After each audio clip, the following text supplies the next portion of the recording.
बिस्मिल्लाहिर्रहमानिर्रहीम। नाज़रीन अस्सलामु अलैकुम। आतिश परस्त ईरानी अपने फौजियों को सांडों की तरह से पालते थे। हर सिपाही इस किस्म की ज़रा पहनता था कि सर पर आहनी जंजीरों के खुद और बाजुओं पर धात के खोल इस तरह से चढ़े हुए होते थे कि बाजुओं की हरकत में रुकावट नहीं होती थी। इनकी टांगों को भी बड़े सख्त चमड़े या किसी धात से महफूज किया हुआ होता था। असलहा इतना कि हर सिपाही के पास एक तलवार, एक बर्छी और एक गुर्ज होता था। गुर्ज ईरानी सिपाही खास तौर पर फख्र से इस्तेमाल किया करते थे। इन हथियारों के अलावा हर सिपाही के पास एक कमान और तरकश में 30 तीर होते थे। इन्हें ऐशो इशरत, खाने पीने और लूट मार की खुली इजाज़त थी। वो जुर्रत और अस्करी मुहारत में काबिल तारीफ समझे जाते थे। इनकी कमजोरी सिर्फ ये थी कि वो आमने सामने की लड़ाई लड़ सकते थे और लड़ते भी बेजिगरी से थे, लेकिन इतना असलहा उठाकर वो फुर्ती से एक जगह से दूसरी जगह नकलो हरकत नहीं कर सकते थे। किसी दस्ते या जैश को फौरन एक जगह से दूसरी जगह जाना पड़ता तो वो मतलूबा वक्त में पहुंच नहीं पाते थे। इतने ज़्यादा हथियारों का बोझ इन्हें जल्दी थका देता था। अलबत्ता इनकी तादाद इतनी ज़्यादा थी कि इनके सुस्त रफ्तारी की कमजोरी को छुपा लिया करती थी।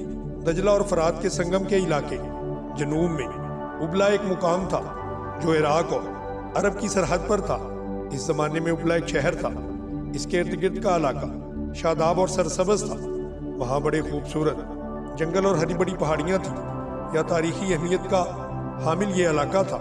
आज भी वहाँ खंडरात बिखरे हुए हैं जो बाजुबाने खामोशी तारीखी कहानियों को बयान करते हैं। हर कहानी इबरतनाक है। इस खित्ते में इन कौमों की तबाही और बर्बादी के आसार भी मौजूद हैं जिन्होंने ऐशो इशरत की जिंदगी का मकसद बना लिया था और आया को वो इंसानियत का दर्जा तक नहीं देते थे।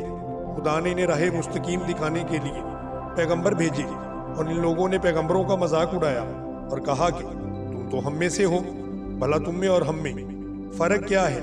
इस तरह से अल्लाह ताला ने इनको तबाह बर्बाद कर दिया। इनके महल्लात और इनकी बस्तियों को खंडर बना दिया। खुदा ने इसका तफसीली जिक्र कुरान करीम में भी किया है। ये आतिशप्रस्त कौमें पहली कौमों की तरह यही समझती थी कि इन्हें जवाल आ ही नहीं सकता। वो महकूमों के खुदा बने हुए थे। बिनते साऊद, एक नौजवान लड़की ने अपनी सहेली से पूछा, खद्दाम नहीं आया? ज़हरा बिनते साऊद की आंखों में आंसू आ गए। उसने आह भरकर मुंह फेर लिया। तुम कहती थी कि वो तुम्हें धोखा नहीं देगा।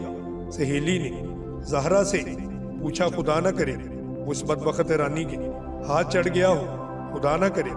ज़हरा बिनते साऊद ने कहा, वो आएगा। 4 दिन गुजर गए हैं। मैं इस ईरानी के साथ नहीं जाऊंगी। मौत कबूल कर लूंगी, उसको हरगिज कबूल नहीं कर सकती। खदाम मुझे धोखा नहीं देगा। ज़हरा सहेली ने उसे कहा, क्या ये बेहतर नहीं होगा कि तुम इस ईरानी कमांदार को कबूल कर लो? तुम्हारे खानदान के लिए भी मेरे ख्याल में यही बेहतर होगा। यही है ना कि तुम अपना अकीदा बदलोगी? सारी उम्र ऐश तो करोगी ना। मैंने जिस खुदा को देख लिया है उसी की इबादत करूंगी। ज़हरा ने कहा, आग खुदा ने पैदा की है, आग खुदा नहीं हो सकती। मैं खुदा की मौजूदगी में किसी और की परस्तश हरगिज नहीं कर सकती। इसे कौन रोक सकता है? वो शाही फौज का कमांदार है। वो तुम्हारे खानदान के बच्चे बच्चे को कैद में बंधवा सकता है। तो मैं भी मुसलमान की बेटी हूँ। मैं अल्लाह की इबादत करती हूँ और अल्लाह ही की कसम खाती हूँ। लेकिन अल्लाह ने हमारी क्या मदद की है? क्या तुम्हें यकीन है कि अल्लाह तुम्हारी मदद करेगा? अगर अल्लाह ने मेरी मदद ना की तो मैं अपनी जान ले लूंगी। ज़हरा ने कहा, और अल्लाह से कहूंगी कि ये ले, अगर मेरे वजूद में जान ना डाली थी तो वापस ले ले।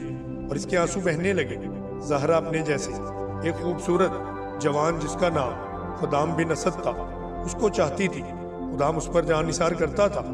उनकी शादी हो सकती थी, लेकिन शिमर ईरानी फौज का एक कमांदार था जिसकी नज़र ज़हरा बिनते सऊद पर पड़ गई। उसने इस लड़की के बाप से कहा था कि वो अपनी बेटी को बड़ी आसानी से घर से ले जा सकता है, लेकिन ऐसा नहीं करेगा। मैं तुम्हारी बेटी को माले गनीमत समझकर नहीं ले जाऊंगा। शिमर ने कहा था, इसे 2 घोड़ों वाली एक बग्गी पर बिठा कर ले जाऊंगा जिस पर दूल्हे अपनी दुल्हनों को ले जाया करते हैं। तुम लोगों को फख्र से कि तुम्हारी बेटी एक ईरानी कमांदार की बीवी है। लेकिन ईरानी कमांदार ज़हरा के बाप ने कहा, हम तुम्हारा एहतराम करते हैं। अगर लड़की तुम्हारी दुल्हन बनना चाहेगी तो हम उसे हरगिज नहीं रोकेंगे। तुम गलीज अरबी ईरानी कमांडर ने इस नफरत से जिससे वो हर मुसलमान से बात किया करता था उससे कहा, तो बेटियों को जिंदा दफन कर देने वाली कौम में से है और कहता है कि अपनी शादी का फैसला तेरी बेटी खुद करेगी।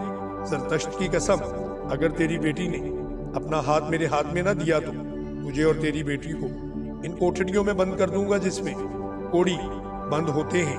जब थोड़ी मोहलत दूंगा, बहुत थोड़ी मोहलत दूंगा बूढ़े। इसके साथ ही उसके 3 घुड़सवार सिपाही थे।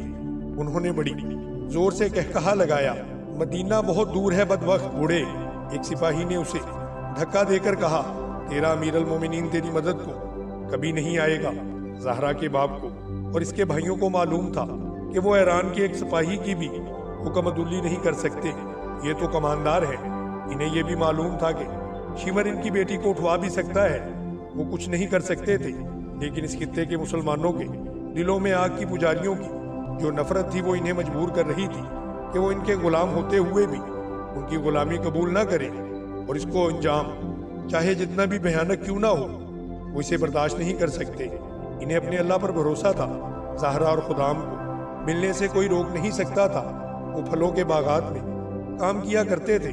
जिस रोज शिमर ज़हरा के घर आया उसके अगले रोज ज़हरा खुदाम से मिली और खौफजदा लहजे में उसने खुदाम को बताया कि रानी कमांडर उसको क्या धमकी देकर गया है, हम यहाँ से भाग ना चलें। ज़हरा ने उससे पूछा। नहीं, खुदाम ने जवाब दिया, अगर हम भाग गए तो ये बदबख्त तुम्हारे और मेरे खानदान के बच्चे बच्चे को कत्ल कर देंगे। फिर क्या होगा? ज़हरा ने पूछा। जो खुदा को मंजूर है वही होगा, खुदाम ने कहा। खुदा खुदा, ज़हरा ने झुंझलाए हुए लहजे में कहा। जो खुदा हमारी मदद नहीं कर सकता। ज़हरा, खुदाम ने उसे टोकते हुए कहा, खुदा अपने बंदों का इम्तिहान हमेशा लिया करता है, बंदे खुदा का इम्तिहान नहीं ले सकते। खुदाम गहरी सोच में हो चुका था। ये तो हो नहीं सकता कि तुम इस आतिशपरस्त शिमल का मुकाबला करोगे। ज़हरा ने उससे कहा। खुदाम गहरी सोच में खोया रहा। सोचते क्या हो? ज़हरा ने उससे कहा, तुम इस शख्स को कत्ल तो नहीं कर सकते। हमारे सामने बस एक ही रास्ता है। खुदा हमें निजात का रास्ता भी दिखा देगा। खुदाम ने कहा, तुम एक और रास्ता मैं भी दिखा सकती हूँ। उसको ज़हरा ने कहा, मुझे अपनी तलवार से कत्ल कर दो, तुम जिंदा रहो, थोड़ी सी कुर्बानी दो। खुदाम ने कहा, मैं इस नफरत का अंदाज़ा कर सकता हूँ जो तुम्हारे दिल में शिमर के खिलाफ है, लेकिन उस पर यह जाहिर करो कि तुम उसे पसंद करती हो। उसे धोखे में रखो। मैं कुछ दिनों के लिए गायब हो जाऊंगा। कहाँ जाओगे? ज़हरा ने उससे पूछा। क्या करने के लिए जाओगे? मुझसे हर बात ना पूछा करो। खुदाम ने कहा, मैं खुदाई मदद हासिल करने जा रहा हूँ, खुदा की कसम। खुदाम, ज़हरा ने उसके कंधे पर हाथ रखकर कहा, अगर तुमने मुझे धोखा दिया तो मेरी रूह कभी तुम्हें चैन से जीने नहीं देगी। मैं एक दिन के लिए भी इस काफिर की बीवी बनकर नहीं रह सकूंगी। उसकी बीवी बनने का मतलब ये है कि मुझसे तुम ही नहीं मेरा मजहब भी छिन जाएगा। अगर तुम मजहब की इतनी पक्की हो तो खुदा हमारी मदद को आएगा। खुदाम ने उससे कहा। खुदाम, ज़हरा ने मायूसी भरे लहजे में उससे कहा, मैं मजहब की तो पक्की हूँ, लेकिन खुदा पर मेरा अकीदा मुतजलजल होता जा रहा है। खुदाम कुछ और कहने ही लगा था कि बाग में काम करते हुए लोगों में हड़बोंग सी मच गई। 3-4 आदमी ने खुदाम को पुकारा। ज़हरा उठी और वहां से पौधों में गायब हो गई। खुदाम ने उठकर देखा, कुछ दूर परे ईरानी कमांडर शिमर अपने घोड़े पर सवार इस तरफ आ रहा था। उसने दूर ही से कहा था कि खुदाम को इसके पास भेजा जाए। खुदाम आहिस्ता आहिस्ता चलता हुआ शिमर की तरफ गया। तेज चलो, शिमर ने घोड़ा रोककर दूर से कहा। खुदाम ने अपनी चाल ना बदली। शिमर ने एक बार फिर गर्ज कर उसे तेज चलने को कहा। खुदाम अपनी ही रफ्तार से आहिस्ता आहिस्ता चलता रहा। शिमर घोड़े से कूदकर उतरा और कूलों पर हाथ रखकर खड़ा हो गया। बाग में काम करने वाले मुसलमान दम बखुद उसे देखते रहे। इन्हें मालूम था कि शिमर खुदाम की हड्डी पसली एक कर देगा, लेकिन खुदाम जब इसके सामने जा रुका तो शिमर ने हाथ तक न उठाया। देख कमीने इंसान, शिमर ने खुदाम से हकारत अमेज लहजे में कहा, मैं तुम्हारे बाप और तुम्हारी जवानी पर रहम करता हूँ। आज के बाद मैं तुम्हें इस लड़की के साथ ना देखूं। अगर तुमने मुझे इस लड़की के साथ देख लिया तो फिर क्या होगा? खुदाम ने पूछा। फिर मैं तुम्हारे मुंह पर 1-2 थप्पड़ नहीं मारूंगा। शिमर ने उससे कहा, तुम्हें दरख्त के साथ उल्टा लटका दूंगा। जाओ, मेरी नजरों से दूर हो जाओ। शिमर घोड़े पर सवार हुआ और चला गया। खुदाम वहीं पर खड़ा उसे जाता देखता रहा। खुदाम उसे किसी ने पीछे से बुलाया, इधर आ जाओ। फिर उसे 3-4 आदमियों की आवाजें भी सुनाई दी, आ जाओ खुदाम, आ जाओ, पीछे मुड़ा। लोगों के पास चला गया। सब इससे पूछने लगे कि शिमर ने उससे क्या कहा है। खुदाम ने बताया कि सब जानते थे कि खुदाम का जुर्म क्या है। अगर ये मुसलमान आजाद होते, इनकी अपनी हुकूमत होती, तो ये मुआशरा इनका अपना होता। वो खुदाम को बुरा भला कहते कि वो किसी की नौजवान बेटी को अपने पास बिठाए हुए था, लेकिन सूरत हाल यहाँ पर मुख्तलिफ थी। इन्हें यह भी मालूम था कि खुदाम बुरे चाल चलन वाला नौजवान हरगिज नहीं था। इस मजलूमियत में भी मुसलमान मुत्तहिद थे, लेकिन बाग में काम करने वालों में से एक ने कहा कि यह आतिश परस्त इधर क्या लेने के लिए आया था, इसे इधर लाया गया था। एक ने कहा, और लाने वाला हम में से ही कोई ही था, मालूम करो वो कौन हो सकता है। एक बूढ़े ने कहा, यहाँ सवाल एक लड़के और एक लड़की का नहीं, ये जालिम और मजलूम का मामला है। ये हमारी आजादी और खुददारी का मामला है। आज अगर इस शख्स ने इस जरा सी बात पर मुखबरी है, तो कल वो बहुत बड़ी गद्दारी कर सकता है। सब पर खामोशी तारी थी। एक उधेड़ उम्र औरत जो इन आदमियों के पीछे खड़ी थी बोल पड़ी, मैं बताती हूँ कि वो कौन है। इस औरत ने कहा, इन आदमियों में पीछे बैठे हुए एक आदमी की तरफ देखने लगी। औरत ने हाथ लंबा करके उंगली से उसकी तरफ इशारा किया और पूछा कि अबू नसर, तुम वहां इस टेकरी के पीछे खड़े भला क्या कर रहे थे। अबू नसर के होंठ हिले, लेकिन वो कुछ कह न सका। इसी से सब समझ गए कि ये शख्स आतिश परस्तों का मुखबिर है। उसने आखिर इस इल्जाम को तस्लीम न किया। मैं तुम्हें देख रही थी। उस औरत ने कहा, तुम टिकरी के पीछे गायब हो गए थे और वहां से शिमर निकला। देख अबू नसर, एक बूढ़े ने कहा, हमें कोई डर नहीं कि अब तुम शिमर को ये जाकर सब कुछ बता दोगे कि हमने तुम्हें मुखबर भी और गद्दार भी कहा है। ये सोच लो कि आतिश परस्त तुम्हें गले नहीं लगाएंगे। वो कहते होंगे कि तुम उनके गुलाम हो और अपनी कौम के खिलाफ मुखबरी और गद्दारी तुम्हारा फर्ज है। अबू नसर ने सर झुका लिया। इन पर तानों और गालियों के तीर बरसने लगे। जिसके मुंह में जो आया उसने उसे वही कहा। अबू नसर ने सर उठाया। इसका चेहरा आंसुओं से धुला हुआ था और आंसू थे कि बहते चले जा रहे थे। नदामत के ये आंसू देखकर सब लोग खामोश हो गए। तुम्हें आखिर कितना इनाम मिलता होगा, इनके एक बुजुर्ग ने पूछा। कुछ भी नहीं, अबू नसर ने सिसकी लेने के अंदाज में कहा, मैंने ये पहली मुखबरी की है। अगर तुम लोग मुझे मौत की सजा देना चाहो तो भी मुझे कबूल है। हम पूछते हैं क्यों। एक ने कहा, आखिर तुमने ये हरकत की ही क्यों। मेरी मजबूरी। अबू नसर ने जवाब दिया, परसों की बात है। इस कमानदार ने मुझे रास्ते में रोक कर कहा था कि मैं जहरा के घर पर नजर रखूं।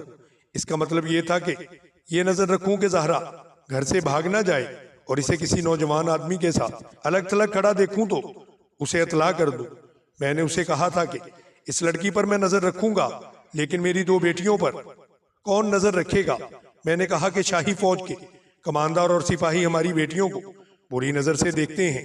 मेरे साथ उसने पक्का वादा किया कि वो मेरी बेटियों की इज्जत की हिफाजत का पक्का इंतजाम करेगा। ये मेरे लिए बहुत बड़ा इनाम था। खुदा की कसम, बूढ़े ने कहा, तुम इस काबिल नहीं हो कि तुम्हें मुसलमान कहा जाए।